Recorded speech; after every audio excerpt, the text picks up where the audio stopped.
A demonic attack we all face, but we may not be aware of, and one that can kill you spiritually, is the attack of worrying. All of us have things in our life that are weighing us down, that are relying on us, that are things we care about and we want to have be successful, but we tend to have doubts and worry. And carrying this weight for years of your life can literally physically kill you, and you can live a shorter life. But today we're mostly focusing on the spiritual aspect of it and how worry and doubt kills faith in your life. And I have been right where you are. In fact, right these last couple days, I've been worrying a lot. That's why I've been studying it and we're talking about it, because income, at least for my family right now, is pretty precarious, and it's kind of scary, and God has really been working with me on this topic. Whether or not you have a family or are sharing the experience of myself, I know that you know what it feels like to worry about something in your life, probably in your life right now.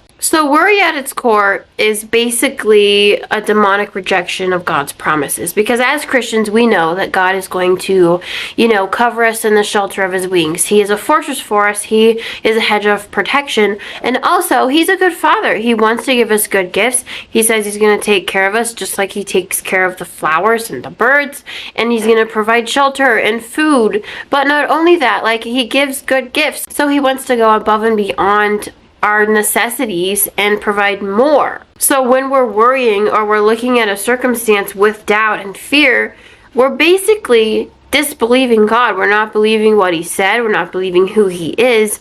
And I think a large part of this has to do with the very subtle temptation and oppression of demons in our lives. And the reason they use this tactic is, number one, because it is so subtle, and a lot of us just credit it to, life is stressful. That's a part of life.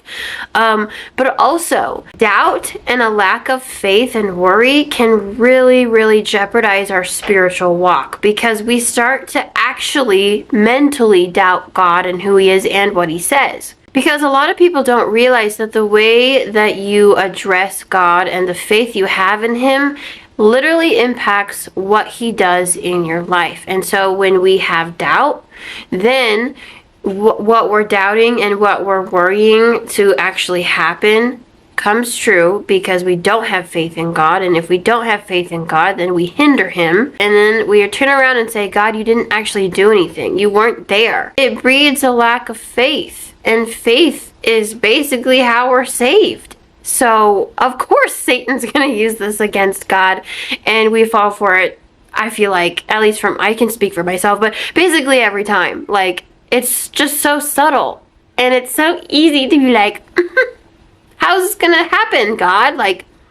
What are we going to do here? In fact, Psalms 37:8 says, don't fret. It only leads to evil. Fretting and worrying and being afraid literally leads to evil. It's huge. It's a big deal. It's probably why a lot of people lose their faith. And Hebrews 11:1 tells us that having faith is the assurance of what we've hoped for actually coming true. And how many of us have just stopped hoping for something because it doesn't happen? I know I have, and it's devastating. But I think a lot of the time the problem is that we don't give God enough time, or we just want it to be done our way, and it's not. He says we can have hope for, our godly and noble desires, and delight yourself in the Lord. He'll give you the desires of your heart, but it's probably not going to be done our way or our path or in our timing, because God's been alive forever. He's got a lot of time. You guys know I love Oswald Chambers, and he has some really interesting things to say about worry, so I'm going to read them to you.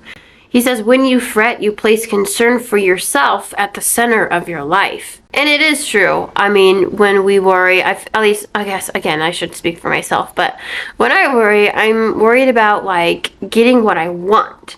Not really what I need, because if I look at my life right now, my kids are happy and healthy. I have a house. We have money. We have food. We have warmth.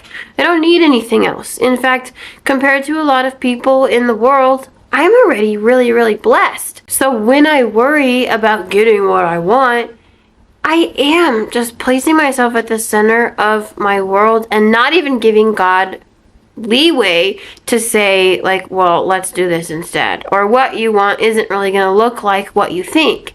I'm just basically trying to control my life and worrying that I won't be able to. Oswald continues and says, fretting always ends in sin. We imagine that a little anxiety and worry are an indication of how wise we are. They are really an indication of how wicked we are. Fretting springs from a determination to get our own way. Our Lord never worried, and he was never anxious because he wasn't out to realize his own ideas. And that isn't something we want to hear at all. We don't want to hear that, like, the reason you are worried and feel horrible inside and are full of, like, stress is basically because you're selfish. Those are two negative things, and it's like, what? What? That doesn't... But it's like, when you think about it, it's true. We're worried because we're spoiled brats, and we want to continue to just get what we want, instead of surrendering to God and opening up our future to the one who can see it, and saying, God, your will be done in my life. And I give it all to you because you have given it all to me. And like I said, I was thinking about this whole topic, sitting with my newborn son at the table one day, and, you know, because it's on my heart and mind, and I'm struggling with worry myself. And God really opened my eyes to some things. And he made it clear that God does not really intend to give us insight into the future or to help us worry less. He's basically like a passenger in our car, and we've invited him in, but he knows where we're supposed to go. Instead of, you know, telling us the address or whatever, or giving us the map, he just says, turn left, turn right, go straight. You know, like, he gives us really tiny baby steps, and honestly, they're all we can handle. But he's not interested in giving us, like, long-term security because, and it's so obvious, but because we're supposed to have security in him, not in our plans working out or knowing what's going to happen. Because if we had security in that, we wouldn't even need God. He wants to walk with us. He wants to be our father. Like, kids just trust their parents to feed them every day. They don't wake up and think, like start looking around for food. They just want to play. They just want to be with their family and do stupid crap. We're supposed to be kids. We're not supposed to know the long-term plans. And God's not really interested in sharing them with you. And this whole concept made me think of the Israelites, because you know how he sent them manna and stuff, but he told them only pick up what you can eat in a day. And if they picked up more, it would rot the next day. Like, he doesn't want us to have a huge store of money to rely on and a huge store of manna to rely on. He wants us to rely on him sending us stuff, or, you know, just him in general every day. But again, he's not interested in providing long-term needs so that we can trust in those needs being met. And he also was talking to me about my own worry right now, and, like, we're picking apart, what am I actually worried about? Because some of you know this, and I've mentioned it before, but my husband and I have started 2 businesses. We've decided to just, like, jump in. And so, like, we don't have jobs right now, and we're working towards growing our businesses, which are very young, and having customers is pretty precarious. Some would say it's irresponsible, whatever. It doesn't matter. But he was sitting with me at the table and asking me, like, what are you literally afraid of? If we run out of money, my husband will get a 9-to-5 job, which they're easy to get. So we're not going to lose our house. We're not going to starve. We're not going to have to sell cars and, like, be poor or something because we're hard workers. So what? Am I afraid of spending our savings account and, like, hoping we get more customers before our savings is depleted and we've wasted all of our money on nothing? And I feel like the answer is yes. But then he was telling me that, like, well, how much is your faith worth?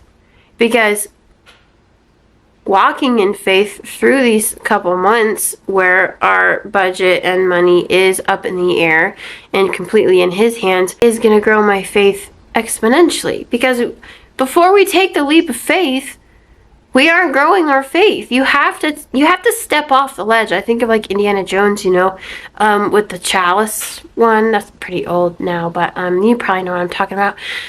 He just steps, you know, off the cliff, and there's this invisible ledge or whatever he can walk on. But we don't have that confidence in God. We don't have confidence in his promises until we stop trying to fulfill his promises and take care of ourselves. So that's why he's asking, like, are you willing to deplete your savings to grow your faith? How much is your faith worth?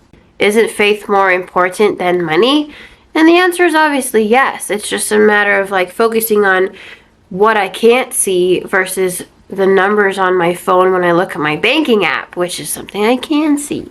And again, when you boil it down, the main things that matter are obviously faith, and then in a worldly sense, health and relationships. But those don't seem to be things we typically worry about. We worry about all these extra things that don't actually hold a lot of value. And like I mentioned at the beginning, our lack of faith and our doubt does impact the way that God treats us and the amount of miraculous intervention he puts into our life. For instance, we can read in Mark 6 verse 4, it says, Jesus said to them, "A prophet is not without honor except in his own town, among his relatives, and in his own home." He could not do any miracles there except lay his hands on a few sick people and heal them. He was amazed at their lack of faith. And then Matthew 13:58 tells us, "And he did not do many miracles there because of their lack of faith." So we have to have faith before we jump in, so that when we jump in, we don't actually fall to our death, and there is that ledge that Indiana Jones believed in when he took that step. James 1 also touches on this. In verse 5 it says, "If any of you lacks wisdom, you should ask God, who gives generously to all without finding fault, and it will be given to you. But when you ask, you must believe and not doubt, because the one who doubts is like a wave of the sea, blown and tossed by the wind.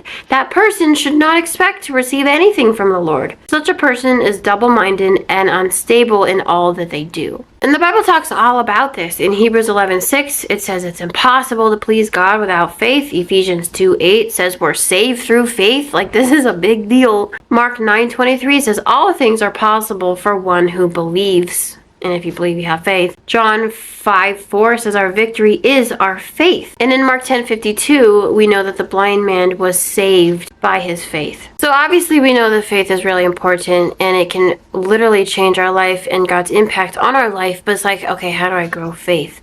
And obviously praying to have more faith is important and useful, but also something for me personally that has helped grow my faith is just when I know God says something, or he says something to me that's like crazy, or there's a promise in the Bible written down and I read it and I'm like, but do I see that in my life? I question it and doubt it. I've started to actually envision the promise coming true, envision what it would look like, whether it's, oh, you're not going to run out of gas, which is something that he told me, and it was an interesting situation. Or it's like, oh, you're going to marry this guy, like something bigger. Envisioning that happening and stuff really helps to grow your faith, because your imagination is a very valuable tool, and what you dwell on does impact your faith and your results and your belief and all of that stuff.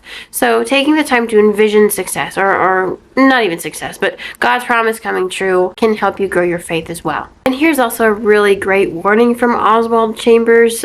He says, "Are you looking to Jesus right now in a matter that is urgently pressing and receiving peace from him? If so, he will be a gracious blessing of peace in and through you. But try to worry it out and you will obliterate him from your life and deserve what you get." I just love how blunt he is. He doesn't try to make anyone happy. If all you can do is pray that God would take your worry away and increase your faith, then start doing that today. Thank you for joining me today. I hope this video is going to be helping you in the future grow your faith and keep it alive and well, and you can actually start to see God in your life move and do such amazing things that he's capable of doing. Next week, we're going to be discussing the idea that when you change the way you look at things, the things you look at change. I think that phrase has so much meaning and truth behind it, and I just want to compare it to the Bible. If you don't want to miss that, then you can like and subscribe and follow along.